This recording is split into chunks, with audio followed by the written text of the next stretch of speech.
Dans ce troisième chapitre, on va donc voir ensemble comment bien cibler votre idée. Certains d'entre vous ont déjà leur idée. Dans ce troisième et quatrième chapitre, on va développer sur le ciblage de votre idée, voir à quel niveau doit être votre blog, donc un petit peu votre checklist, savoir ce que vous devez déjà avoir accompli comme objectif, et ensuite savoir comment vous allez, à partir de ce blog existant, déterminer de façon précise le produit que vous allez vendre, le service que vous allez vendre et l'offre que vous allez présenter, c'est-à-dire combien ça va coûter, sous quelle forme vous allez présenter le produit ou service. Donc vous allez pouvoir affiner ces réponses grâce à ce chapitre 3 et chapitre 4. Pour le projet qui va nous servir d'exemple aujourd'hui, la construction du projet donc sur des livres pour changer de vie, ce qui est important à remarquer, c'est qu'au moment de démarrer son nouveau blog, Olivier disposait déjà de ressources disponibles. Quel que soit actuellement votre projet, vous avez déjà des ressources. En l'occurrence, Olivier avait déjà un peu de trafic sur ses 2 premiers blogs. Pas des centaines de milliers de visiteurs, mais quelques visiteurs. Il avait aussi des ressources, on va dire un réseau. Il avait tissé quelques liens au sein de son secteur. Quand je dis quelques liens, ce n'est pas des liens cliquables, c'est des liens personnels. Et le fait de commencer à rencontrer des personnes qui sont dans notre activité ou qui ont notre blog, dans notre thématique, vous donne déjà une ressource sur laquelle vous allez pouvoir vous appuyer. Et la stratégie que je vais partager avec vous, qui est essentielle, c'est une stratégie que j'enseigne comme une des fondations de ma formation Séduire le client, par exemple. Cette stratégie, c'est de créer un effet de levier. Systématiquement, quand vous avez une ressource disponible, vous allez l'utiliser pour obtenir une autre ressource. Le fait d'avoir des liens avec des personnes dans votre thématique vous permet de rencontrer d'autres personnes dans votre thématique. Je le fais régulièrement, je demande, voilà, est-ce que tu connais un tel, est-ce que tu pourrais me présenter, est-ce que tu as son numéro de téléphone, ainsi de suite. Le fait d'avoir un peu de trafic sur un blog vous permet d'amener du trafic sur les autres blogs. Et je vais vous donner tout à l'heure d'autres exemples pour utiliser encore l'effet de levier de façon plus importante, c'est-à-dire utiliser du trafic pour utiliser des liens pour utiliser du trafic, utiliser le trafic pour avoir plus d'abonnés, utiliser votre nombre d'abonnés pour avoir plus de revenus, et ainsi de suite. Stratégie pour créer un effet de levier. En l'occurrence, Olivier a tout simplement posté des articles sur les 2 premiers blogs pour amener des visiteurs vers le nouveau et ce qui a permis à ce nouveau blog de ne pas démarrer de zéro. Encore une fois, quand vous allez créer votre produit, vous allez vous appuyer sur votre blog existant. Ensuite, une fois que le produit existe, on va penser, et je vous le dis tout de suite parce qu'on est en train de parler d'effet de levier, il faut penser un petit peu à l'avance et se dire, ok, quand mon produit sera disponible, quand j'aurai vendu le produit, en quoi je peux m'appuyer sur le produit pour obtenir une autre ressource. Est-ce que je peux m'appuyer sur ce produit pour obtenir des relations avec des personnes dans mon secteur ou des personnes qui peuvent m'appuyer positivement sur mon activité? Par exemple, est-ce que je peux offrir gratuitement mon produit à quelqu'un qui peut devenir un partenaire plus tard en lui disant tiens, est-ce que tu peux me donner ton avis sur ce produit ou tiens, tu peux en offrir un exemplaire gratuit dans un concours à tes lecteurs. Donc je m'appuie sur ma ressource.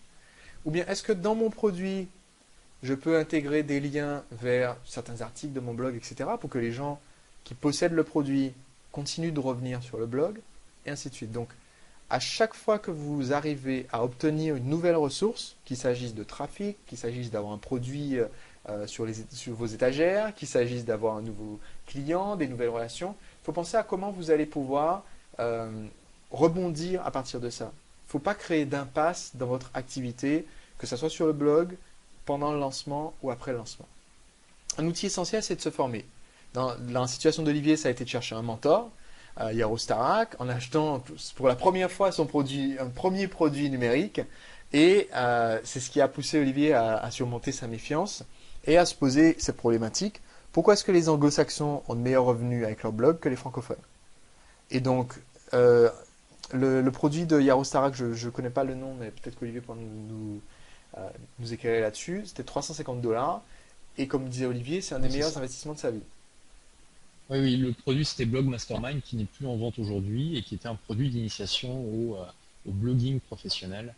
C'est lui qui m'a donné vraiment un coup de fouet pour faire démarrer des livres pour changer de vie sur le chapeau de roue. D'accord. Donc Olivier a commencé à mettre en place, et je pense que c'était suite à cette première introduction au blogging, une stratégie. Donc commenter sur d'autres blogs, rédiger des articles invités. Et encore une fois, j'insiste sur cet aspect essentiel de la formation. Aujourd'hui, vous suivez cette formation, c'est ce qui vous permet d'avoir des outils. L'important, c'est premièrement d'aller chercher les bonnes ressources pour se former. Donc là, je pense que vous avez frappé à la bonne porte. Le deuxième, c'est d'aller appliquer ces ressources et d'utiliser ce que vous avez appris. Les personnes qui ont eu le plus de succès à l'heure actuelle, les personnes qui vendent le plus, les personnes qui génèrent le plus de revenus, sont ceux qui se forment le plus, qui passent le plus de temps à apprendre. Les experts dans le secteur, ce sont ceux qui se considèrent toujours comme étant dans une phase d'apprentissage. Et aujourd'hui, je continue d'apprendre, je pense qu'Olivier continue d'apprendre, et il pourra le dire lui-même d'ailleurs, et c'est un des points essentiels que je veux que vous compreniez aujourd'hui. Même quand vous avez perfectionné votre produit, que vous avez lancé votre produit, que le produit cartonne, il faut chercher à rester à la pointe de votre secteur d'activité, à continuer à vous former pour que votre gamme de produits ne vieillisse pas, que votre blog ne vieillisse pas et que vous soyez plus considéré comme ringard pas considéré comme ringard 2 ans plus tard après avoir été le tube de l'été avec votre produit. Donc l'idée du défi a accroché, le défi lancé par Olivier a plu, a été pas mal repris sur le web. Et donc, il en a profité pour créer un effet de levier sur cette sympathie croissante d'autres blogueurs. Comme je vous le disais tout à l'heure, je vous donne un exemple tout simple. Imaginons que vous découvrez au moment où vous avez démarré votre blog que vous avez une série d'articles qui commencent à avoir du succès, c'est-à-dire qu'on commence à la mentionner. Vous pouvez tout simplement laisser un petit commentaire sur le blog qui a mentionné le vôtre. Mais si la personne n'a pas mis de lien, vous pouvez lui envoyer un mail, par exemple le formulaire de contact ou juste un petit mail disant bonjour, merci beaucoup, c'est sympa d'avoir parlé de mon site. Est-ce que ça vous embêterait pas de mettre un lien pour que vos lecteurs puissent découvrir un petit peu l'article dont vous parlez? Là, c'est tout simplement utiliser l'effet de levier. Dire voilà, la personne a dit c'est génial ce que fait Olivier. Ben, ça c'est encore mieux si elle dit c'est génial ce que fait Olivier, allez voir en cliquant ici. D'accord? Et ça coûte rien de demander aux gens de faire référence à votre travail en mettant un lien. Donc ça, c'est une façon toute simple de profiter de cet effet de levier en surveillant un petit peu ce qui se dit au sujet de vous sur Internet. Donc, le bilan au bout d'un an. Où en était le blog après sa première année? Il y avait 90 articles sur des livres pour changer de vie, 500 visiteurs en moyenne par jour, donc une courbe de trafic qui partait effectivement, c'est pas zéro, mais ici c'est parce que on part avec sur une grande échelle, donc c'est pour ça qu'on ne voit pas. Mais donc une courbe de trafic, ça c'est le trafic hebdomadaire, si je ne fais pas erreur, qui part juste un peu au-dessus de zéro grâce au premier blog. Et ensuite, très vite, quand ça a commencé à marcher, le but c'est de toujours enclencher ce que j'appelle un effet de cliquet, on va en parler tout à l'heure, de ne pas redescendre. À la fin de la première année, 1000 abonnés RSS, c'était c'est un objectif un peu qui était formidable à atteindre, surtout au bout d'un an. Le livre avait permis aux internautes de commander plus de 1700 livres, ce qui fait 5 livres par jour, et avait récolté 667 commentaires, soit 2 par jour. Alors maintenant, il y a 2 effets intéressants à constater sur le blog d'Olivier après cette première année. Premier effet, c'est que la deuxième année a fait preuve d'un cercle vertueux. Et c'est là que je vais vous expliquer un petit peu cet effet de cliquer dont je parlais à l'instant. L'effet de cliquer, c'est faire en sorte que à chaque fois que votre blog atteint un nouveau niveau, qu'il s'accroche à ce niveau et qu'il ne redescende pas à zéro. Donc le but de l'effet de cliquer, c'est à chaque fois que vous progressez, vous voulez que votre progression se fasse pas, voilà, vous voulez pas que votre progression se fasse comme ça. J'ai un pic parce que j'ai été célèbre, on a parlé de moi pendant une semaine, et ensuite je redescends à mon niveau qui est de 0 visite par jour, et ensuite avec un peu de chance je décolle, j'ai à nouveau un autre pic.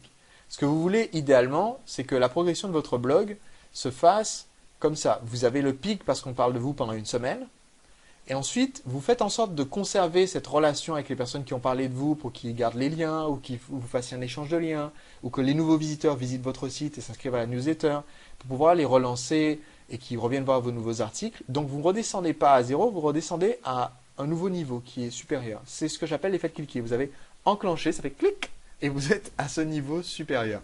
Ceux qui s'entraînent en salle de gym savent de quoi je parle, avec les barres comme ça qui s'accrochent, plus on les monte, plus elles s'accrochent, et elles ne vous retombent pas sur la tête. Donc cet effet de cliquer est visible puisque au bout d'un moment, Olivier a diminué son rythme de publication sur le site, avec seulement 8 livres chroniqués pendant la deuxième année, contre presque 40 je crois la première année, 36 livres, c'est ça? J'ai publié 32 chroniques la première année. 32 la première année et 8 la deuxième année. En Cependant, sachant qu'il y avait quelques articles invités voilà, dans la deuxième année. voilà, exactement, c'est là que je voulais en venir. une fois qu'on commence à enclencher cet effet de cliquer, à capitaliser sur ces nouvelles relations, vous allez avoir des ressources supplémentaires qui viennent à vous. Ça peut être des liens sur le web vers votre blog. Ça peut être aussi du contenu créé par d'autres personnes qui demandent à publier des articles invités. Donc ici, on va viser à créer un blog sur lequel le volume de visite, ici on peut voir entre le 1er octobre et le 5 décembre, on reste 4500 par semaine, c'est un petit peu plus de 600 visiteurs par jour. Donc c'est juste au-dessus de la fin de la courbe de l'année précédente. Et ce volume est resté comme ça, bien stable, alors que le rythme de publication était plus léger par Olivier. Le rythme de publication par Olivier, il y avait des articles invités. Et ensuite ici, c'est la semaine du lancement dont on va parler. Et vous voyez qu'après cette semaine de lancement qui est un pic à nouveau d'activité sur le blog, eh bien là on a à nouveau un effet de cliquer. On s'arrête sur une nouvelle moyenne qui est largement supérieure à celle qu'il y avait juste avant la période de lancement. Et ensuite il y a eu le lancement, ici c'est le deuxième lancement d'Agir et Réussir. Et après ce deuxième lancement, on voit qu'il y a encore, alors ici le trafic devient moins lisse on va dire, mais ce trafic, si on fait la moyenne avec tous les petits pics réguliers qui ont lieu, est encore à nouveau à un niveau un petit peu supérieur. Si on fait une moyenne mensuelle, je pense qu'on voit que ça croît comme ça tous les mois.